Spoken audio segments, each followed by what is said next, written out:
So I'm going to use the word now, guys, and it's a big one, AI, yeah?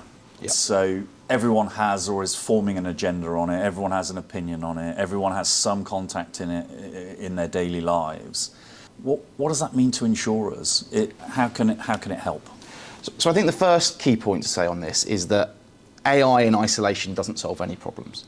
AI is about blending it with your voice, with your digital channels, with your back-end integrations to create an holistic customer journey.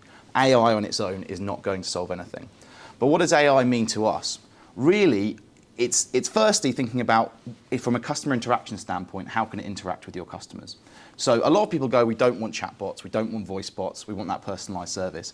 And there's an element to which that can be true, but actually, if there are quick savings that a customer can make by interacting with a chatbot or a voice bot, it's still something that's worth exploring.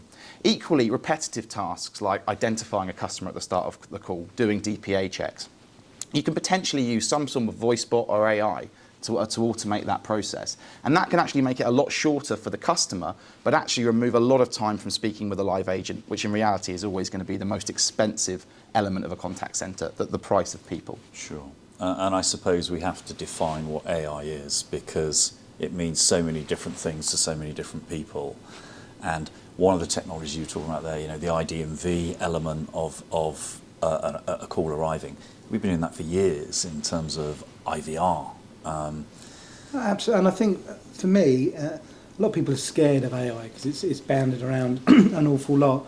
We've got to embrace it. It's here to stay, and actually it's an enabler. Yeah. And I think if you use it in the right way and blend it with the right technology, then it's going to only drive improvements in your proposition, which is what we're all here for. And I think the other point I'd pick up on with AI is when you are speaking to a live agent, you've got a customer speaking to a live agent, that doesn't mean AI can't be involved. If we can use things like real-time speech analytics to understand what's happening on the call, then we can use AI to go away and start actively advising the advisor, if that's the right way of saying it, in real time, what the next best action is, what they should be saying to the customer. And that creates a much more consistent experience. And it also, as Stu touched upon earlier, it's really hard to find good staff and retain them. Well, actually, when we've got somebody, if we can give them the tools really quickly and easily on a call to support them, then actually the speed to competency and the amount of training they're going to need up front is much, much shorter. And that just makes the agent experience so much easier because they're not going to be in that stressful situation of, I don't know what to do next, which is the worst thing you can have an advisor on the phone. Sure. I think for me as well, it's more rewarding. They're actually delivering what they're there to do. Yeah. There's nothing worse than being on the end of a phone and not being able to answer the customer's question. Yeah.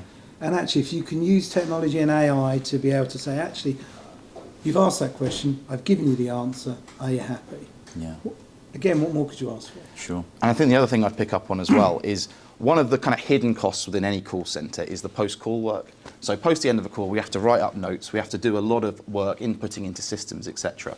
Well, if you can use AI to listen to the call in real time and then create a summary of what's happened on that call, you can remove a huge amount of after-call work because that can just go straight into the back-end system with a summary and 3 or 4 sentences from an AI-based engine that immediately puts that into the back-end record. And that can be a huge saving to a contact centre. Sure.